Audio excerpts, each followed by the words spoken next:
एक सांसद को उनके घर के सामने गोली मार दी जाती है और कोई कुछ नहीं कर पाता। आप अगले जन्म में क्या बनना चाहेंगी? हम अगले जन्म में भले ही जानवर बन जाएं पर इस तरह की मतलब औरत नहीं बनना चाहिए। गांव में बदनामी होना शुरू हुई। गांव के सरपंच के बेटे ने फूलन देवी के साथ जबरदस्ती करनी चाहिए और फूलन को गांव से ही बाहर निकाल दिया। लेकिन हर ऑपरेशन के पहले और बाद में फूलन के कहने पर पूरी गैंग किसी न किसी दुर्गा मां के मंदिर में जाकर पूजा जरूर किया करती थी। विक्रम ने ही फूलन से कहा था कि अगर मारना ही है तो 20 को मारना, एक को मारेगी तो लोग तुझे हत्यारन कहेंगे और फांसी पर चढ़ा देंगे। खैर बाबू गुर्जर की नज़र भी फूलन पर थी और उसने अगले 72 घंटों तक फूलन को फिजिकली अब्यूज किया। लेकिन तीसरे दिन शाम को स्टोरी में एक अनएक्सपेक्टेड ट्विस्ट आया। आज से लगभग 24 साल पहले 25 जुलाई 2001 को दिल्ली में एक ऐसा हादसा हुआ जिस पर एक पल के लिए तो विश्वास ही नहीं होता।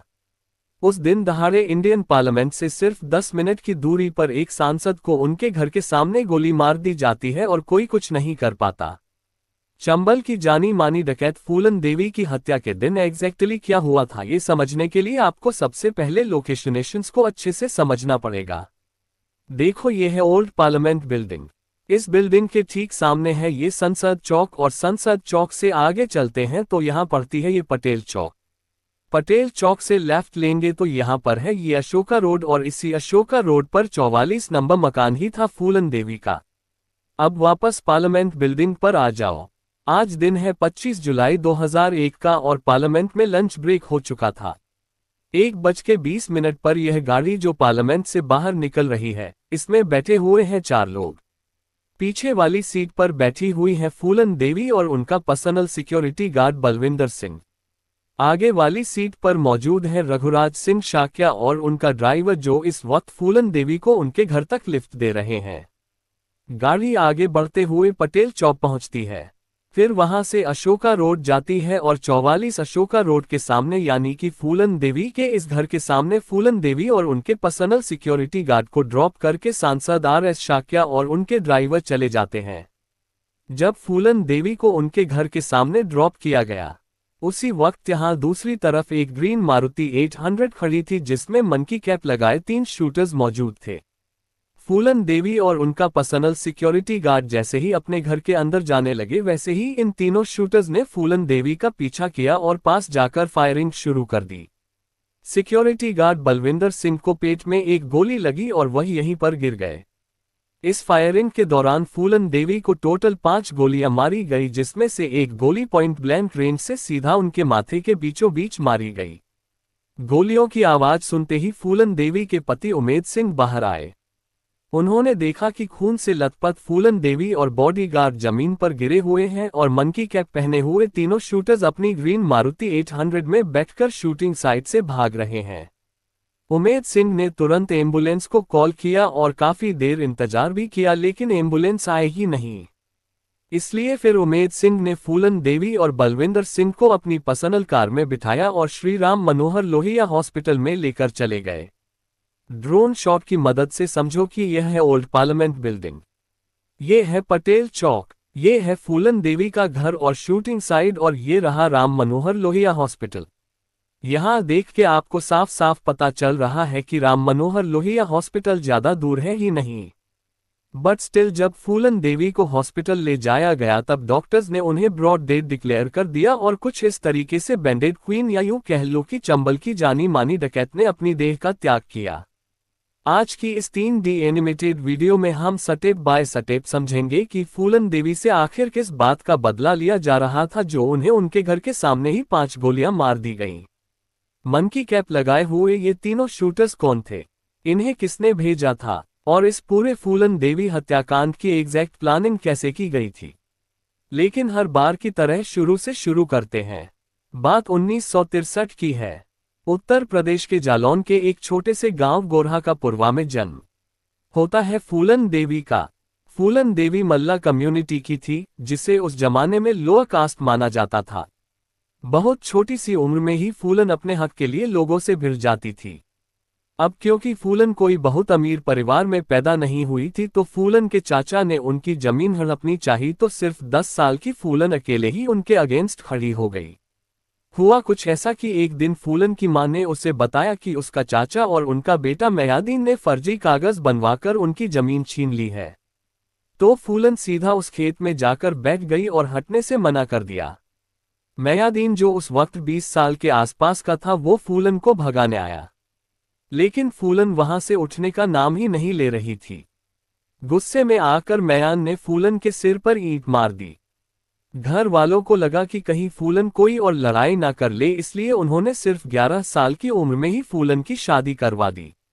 इनफैक्ट फूलन की शादी एक ऐसे आदमी से की गई जो उससे उम्र में 3 गुना बड़ा था और एक विडोआ भी था। नाम था पुत्तीलाल। सिर्फ 100 रुपये, एक गाय और एक साइकिल के बदले में उस छोटी सी फूलन को उस अधेड़ उम्र के आदमी के साथ भेज दिया गया। शादी के बाद पुत्तीलाल उसके साथ जबरदस्ती करता, उसे पीटता था और हर दिन उसकी जिंदगी को और भी नरक बना देता था।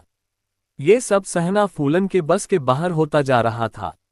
अपने 12वें बर्थडे के बाद एक दिन फूलन ने सब कुछ छोड़ने का फैसला लिया। वह वहां से पैदल ही निकल गई और अपने मायके लौट आए। फूलन के घर वालों के लिए यह एक धब्बा सा था और फूलन की मां ने तो ये तक कह दिया, मर जाओ या तो कुएं में कूद जाओ या यमुना में डूब जाओ। अब घर वाले ही इस तरह के कमेंट्स कर रहे हैं तो सोचो सोसाइटी ने क्या कुछ नहीं बोला होगा। अगर आज के टाइम भी कोई महिला अपने पति को छोड़ के वापस आ जाती है तो सोसाइटी के वो 4 लोग कितनी ज्यादा बातें बनाते हैं। फिर ये तो आज से 5 साल पहले की बात है, तो सोचो उस समय इस बात का कितना बड़ा मुद्दा बनाया होगा। मोर ओवर फूलन के साथ भी वही हुआ। मायके लौटने के बाद फूलन को खराब नजरों से देखा जाता था और इसी बीच एक हादसा हुआ। गांव के सरपंच के बेटे ने फूलन के साथ जबरदस्ती करने की कोशिश की। फूलन जैसे तैसे उस लड़के को मार के तो वहां से भाग गई। पंचायत बैठी क्योंकि गांव ठाकुर कास्ट डोमिनेटेड था।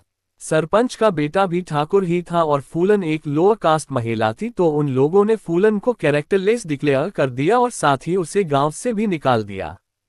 यहां आपको एक बात ये भी बता दूं कि उत्तर प्रदेश में ठाकुर, जिसे अक्सर राजपूत भी कहा जाता है, एक अपर कास्ट कम्युनिटी है जो हिस्टोरिकली वॉरियर क्लास यानी कि क्षत्रिय मानी जाती है।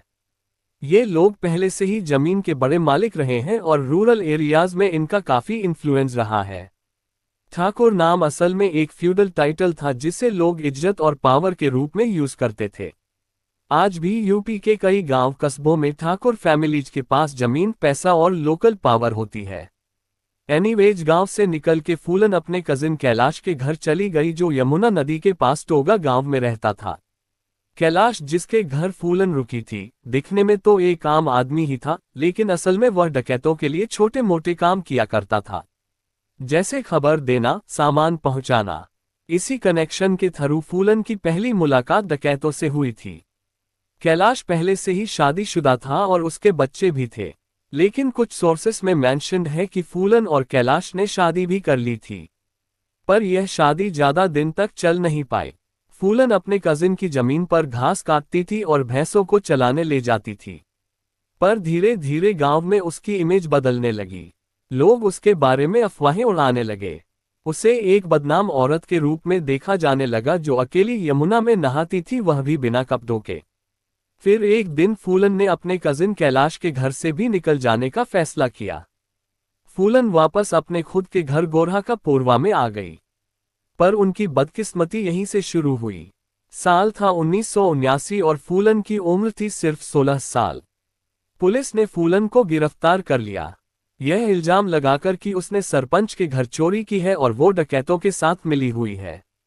जेल में फूलन के साथ और भी भयानक चीजें हुई।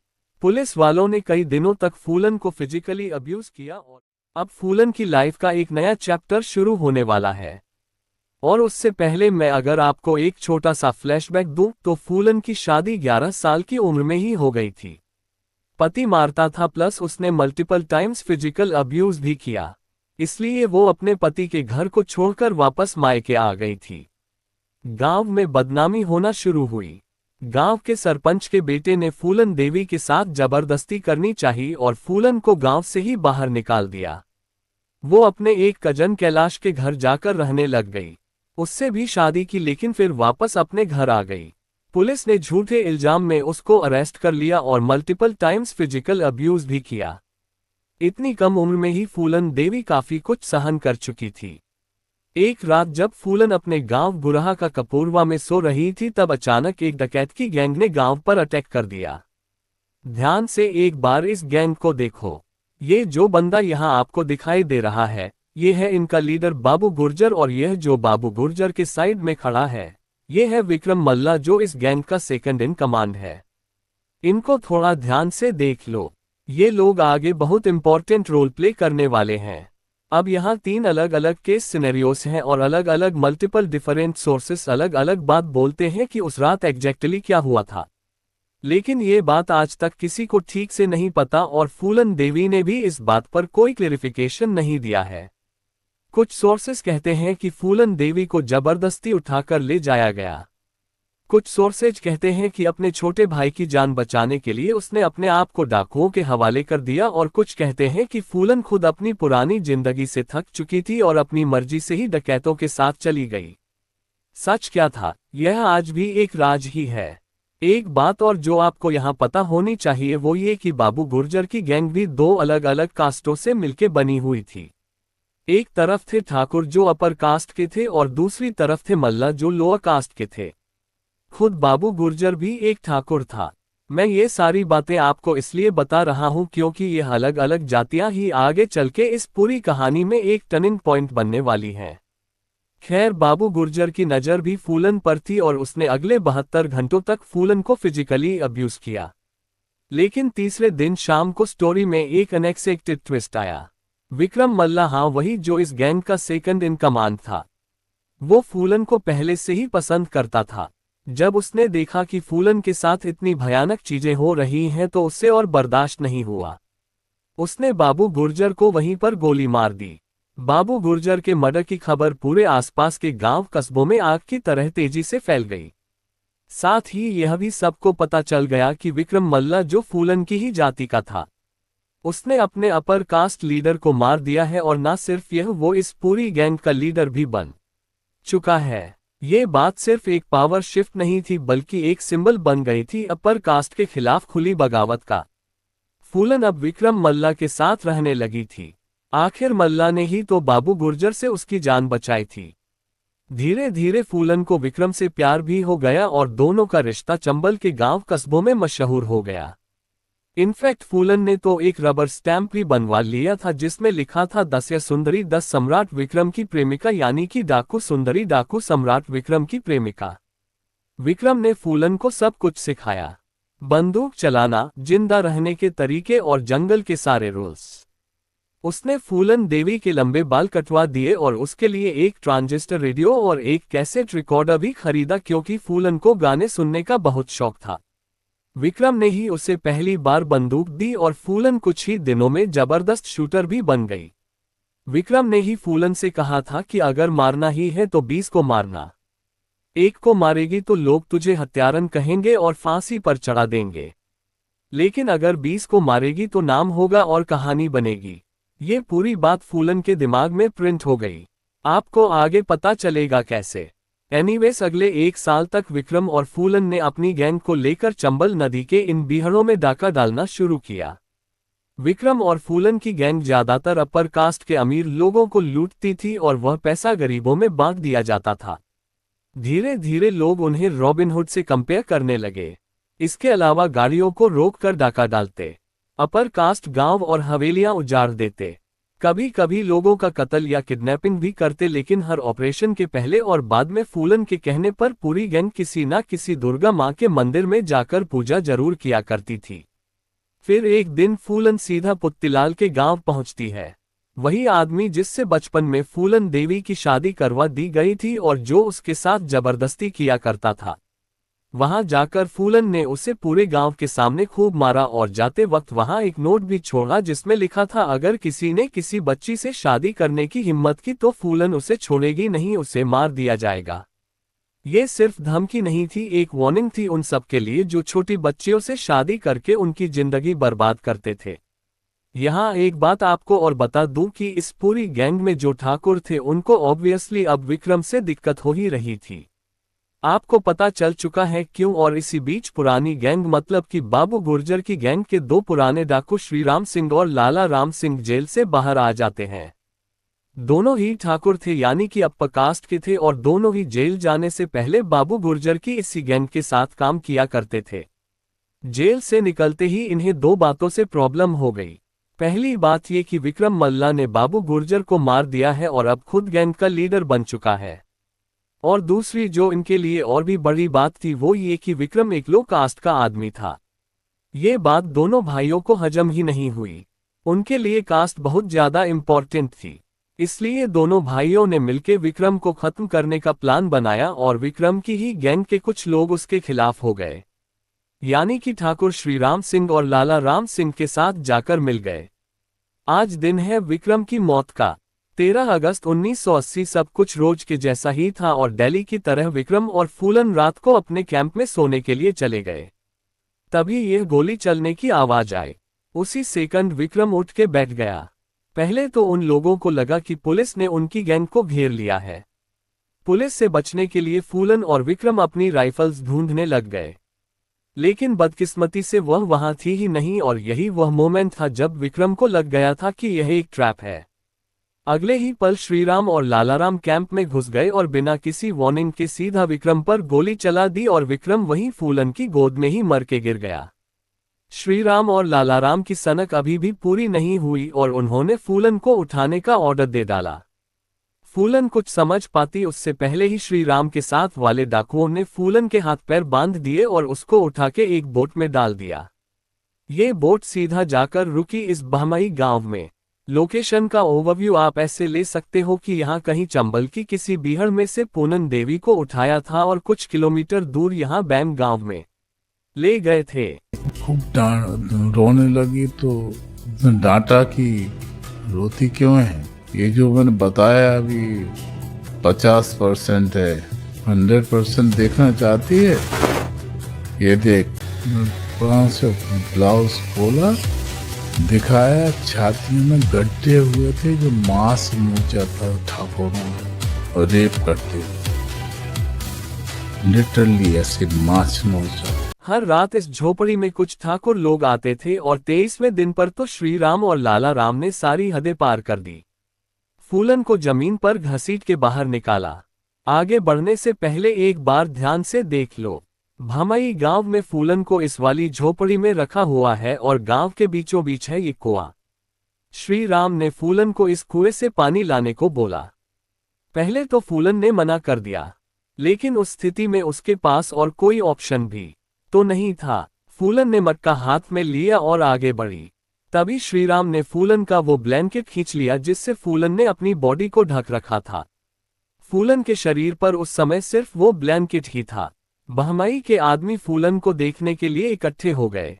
उन्होंने हूटिंग करना शुरू किया, घटिया कमेंट्स पास किए, उसे देख के हंसे और उस पर थूकना भी शुरू कर दिया। आई होप आप समझ पा रहे हो कि फूलन उस समय किस सिचुएशन से गुजर रही होगी। उसी शाम झोपड़ी से कुछ ही दूरी पर फूलन की गैंग का एक बंदा ये संतोष पंडित श्रीराम और लालाराम के बिहार जाने का इंतजार कर रहा है। उन लोगों के निकलते ही संतोष पंडित चुपचाप इस झोपड़ी में घुसा और एक बैलगाड़ी के पीछे फूलन को बिठा के वहां से ले गया। संतोष पंडित फूलन को विक्रम मल्ला के एक पुराने साथी मानसिंह के पास ले गया। कुछ सोर्सेस कहते हैं कि फूलन को वहां से भगाने वाला असल में मानसिंह ही था, लेकिन इस बात की कंफर्म डिटेल नहीं मिली है। शुरू में फूलन ने एक मुस्लिम डकैत बाबा मुस्तकीम की गैंग ज्वाइन की, लेकिन फूलन को सिर्फ डकैत नहीं बनना था बल्कि उससे तो बदला लेना था और बदले के लिए उसके पास अपनी खुद की गैंग होनी जरूरी थी। आखिरकार मानसिंह के सपोर्ट से फूलन ने फिर से अपनी एक नई गैंग तैयार कर ली। 7 महीने तक अपनी सारी ताकत इकट्ठी करके फूलन के सामने वो दिन आ ही गया जब वो अपने साथ हुए उन 3 हफ्तों के जुर्म का बदला ले सकती थी। बात है साल 1981 की और दिन है वैलेंटाइंस डे का। एक बार इस गांव को फिर से देख लो। ये है बहमई गांव और यही है वो कुआं। दिन के करीब 12 बजे फूलन की गैंग पूरे गांव को चारों तरफ से घेर लेती है। चारों तरफ अफरा तफरी मच गई और सारे लोग अपने घरों में जाकर छुप गए। आज ये लोग यहाँ इसलिए आए हैं क्योंकि इन्हें इंफॉर्मेशन मिली थी कि श्रीराम और लालाराम अपनी गैंग के साथ बहमाई गांव में शादी अटेंड करने आए हैं। ध्यान से देखो तो फूलन उसी कुएं के प्लेटफॉर्म पर खड़ी है। पुलिस की ड्रेस पहने और सर पर ये लाल कफन बांध के आई है। सबसे पहले उसने मेगाफोन पर चिल्ला के अब्यूसिव लैंग्वेज में गांव वालों को श्रीराम और लालाराम को उसके हवाले करने के लिए बोला। फूलन ने ऑर्डर दिया कि गांव में जितने भी आदमी हैं सबको बाहर लेकर आओ, लेकिन महिलाओं और बच्चों को कोई कुछ नहीं करेगा। फूलन की गैंग यहां 3 पार्ट्स में डिवाइड हो गई। पहली तो वो जो गांव को घेर के खड़ी थी और पहरा दे रही थी। दूसरी घर घर में जाकर आदमियों को घसीट के बाहर लेकर आ रही थी और तीसरी घरों से कीमती सामान और बर्तन चुरा रही थी। सारे आदमियों को बाहर लाया गया और एक एक करके सबसे श्रीराम और लालाराम के बारे में पूछा गया। वहां मौजूद आदमियों में से 2 बंदे श्रीराम और लालाराम की गैंग के ही निकले, बट श्रीराम और लालाराम उस समय वहमाई गांव में मौजूद ही नहीं थे। बाकी लोगों ने कसम खाई कि उन दिनों के बारे में किसी को भी कोई आइडिया नहीं है। लेकिन आज फूलन देवी के सिर पर तो खून सवार था। उसने 22 बंदों को एक लाइन में खड़ा किया और फिर से पूछा कि श्रीराम और लालाराम कहाँ हैं। जवाब ना मिलने पर सबको एक ही साथ गोली मरवा दी। टोटल 150 गोलियां चली और 22 के 22 लोगों की मौत हो गई। हालांकि एग्जैक्ट नंबर्स थोड़े अनक्लियर हैं। कुछ सोर्सेस कहते हैं कि 20 लोग मरे और एक सर्वाइवर के मुताबिक 26 लोग लाइन में खड़े हुए थे। ये हत्याकांड इतना भयानक था कि सरकार ही हिल गई और उस टाइम उत्तर प्रदेश के चीफ मिनिस्टर वीपी सिंह ने तो इस पूरे हत्याकांड की मोरल रिस्पॉन्सिबिलिटी लेते हुए रेजिग्नेशन तक दे दिया था। फूलन के सिर पर 10,000 का इनाम रखा गया और यहीं से फूलन बैंडेड क्वीन के नाम से फेमस हो गई मीडिया की वजह से। अब फूलन देवी का नाम डाकुओं की दुनिया में सबसे बड़ा बन चुका था। इस कांड के बाद ठाकुर फूलन के और ज्यादा अगेंस्ट हो गए थे। अब सेंट्रल गवर्नमेंट के लिए सबसे बड़ी टेंशन ये बन गई थी कि कहीं ये पूरा मामला कास्ट वायलेंस में कन्वर्ट ना हो जाए। उस टाइम की प्राइम मिनिस्टर श्रीमती इंदिरा गांधी के लिए सबसे बड़ा इंपॉर्टेंट इश्यू बन गया था कि फूलन देवी को कैसे भी करके सरेंडर करवाना है। फूलन और उसकी गैंग लगातार उत्तर प्रदेश और मध्य प्रदेश के बीच घूमते रहते थे। इसलिए दोनों स्टेट्स की पुलिस ने फूलन से सरेंडर करवाने की प्लानिंग शुरू कर दी। दोनों राज्यों की सरकारें चाहती थी कि बिना किसी खून खराबे के फूलन को शांति से सरेंडर के लिए तैयार किया जाए। उस समय मध्य प्रदेश के चीफ मिनिस्टर अर्जुन सिंह ने फूलन देवी के सरेंडर का जिम्मा भिंड डिस्ट्रिक्ट में posted IPS officer Rajendra Chaturvedi को दिया। राजेंद्र चतुर्वेदी ने अपने पर्सनल कॉन्टैक्ट्स का इस्तेमाल करके सबसे पहले फूलन की मां और उसकी बहन को कांटेक्ट किया। फिर साल 1982 5 दिसंबर की रात को राजेंद्र चतुर्वेदी की मुलाकात एक डाकू से हुई जो कि फूलन देवी की गैंग का ही मेंबर था। वो डाकू राजेंद्र चतुर्वेदी को फूलन देवी से मिलवाने के लिए रेडी हो गया। चंबल नदी के किनारे राजेंद्र चतुर्वेदी की मुलाकात मानसिंह से हुई जो कि फूलन देवी का राइट हैंड था। बहुत समझाने के बाद मानसिंह सरेंडर वाली बात करने के लिए राजेंद्र चतुर्वेदी को फूलन देवी के पास ले गया। कैंप में पहुंचने के बाद फूलन देवी ने राजेंद्र चतुर्वेदी के पैर छुए। उनके पैरों पर 501 रुपया भी रखे, एक तरह से रिस्पेक्ट पे करने के लिए। लेकिन जैसे ही राजेंद्र चतुर्वेदी ने सरेंडर की बात छेड़ी फूलन गुस्से में आ गई। वह कहती है, आपके कहने से मैं सरेंडर कर दूंगी क्या? मैं फूलन देवी हूं, चाहूं तो इसी वक्त आपको गोली मार सकती हूं।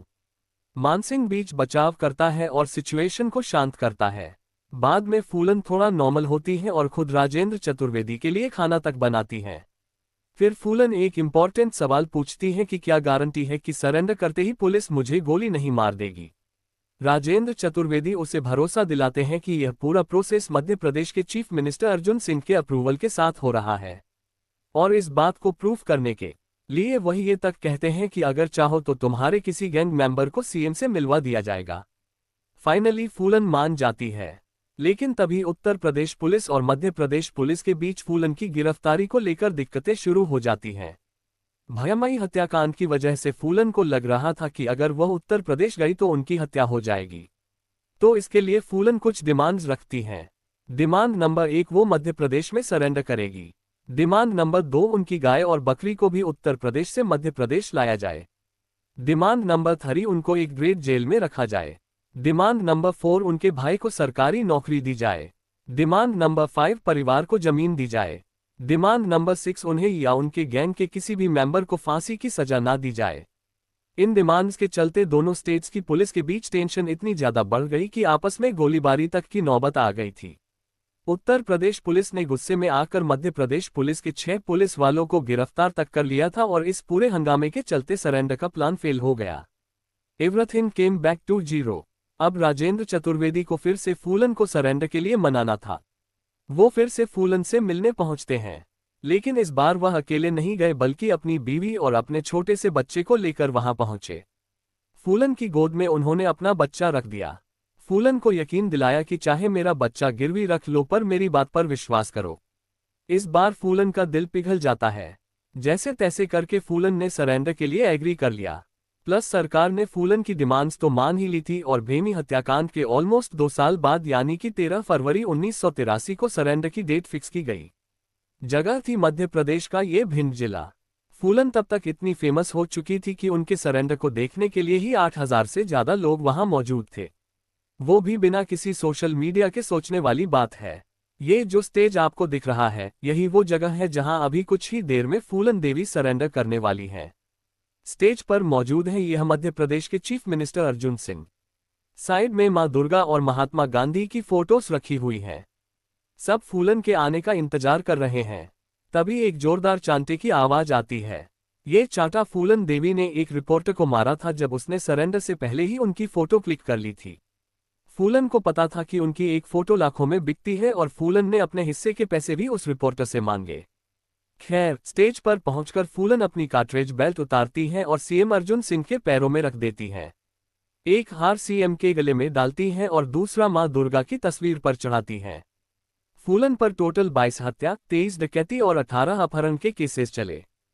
फूलन को 11 साल की जेल हुई और उन्हें मध्य प्रदेश के ग्वालियर जेल में रखा गया। फिर साल 1994 में अपने पॉलिटिकल फायदे के लिए मुलायम सिंह यादव की सरकार ने फूलन देवी की रिहाई करवा दी। ये जो फोटो आपको दिखाई दे रही है ये है उमेद सिंह।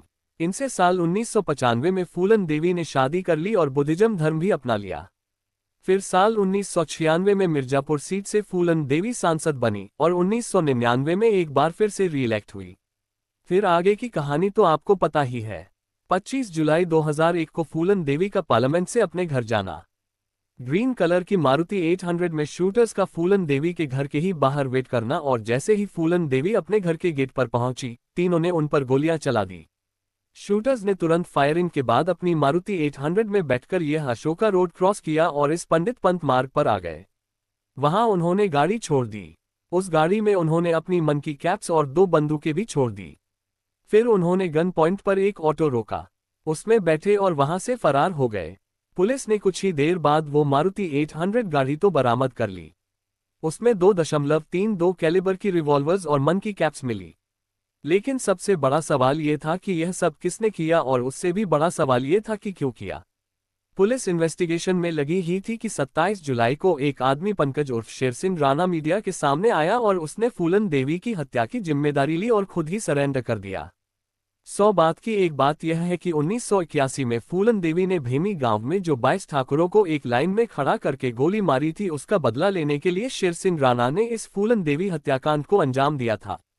साल 2014 में कोर्ट ने शेर सिंह राणा को लाइफ इम्प्रिजनमेंट की सजा सुनाई थी, लेकिन साल 2016 में दिल्ली हाई कोर्ट से उन्हें बेल मिल गई और वह जेल से बाहर आ गए। ये बात भी सच है कि फूलन देवी की बहन मुन्नी देवी ने एक वक्त पर राणा के खिलाफ गवाही दी, लेकिन बाद में उन्होंने अपना स्टेटमेंट बदल दिया और बोला कि फूलन देवी के हस्बैंड उमेद सिंह भी फूलन देवी के इस हत्याकांड में शामिल हो सकते हैं। लेकिन कोर्ट ने इन सब बातों को नहीं माना और शेर सिंह राणा को ही फूलन देवी हत्याकांड का जिम्मेदार ठहराया था। और ये कहानी यही खत्म होती है। उम्मीद करते हैं आपको ये कहानी पसंद आएगी। इस तरीके की कहानियां सुनाने के लिए हमारे चैनल को जरूर सब्सक्राइब करें।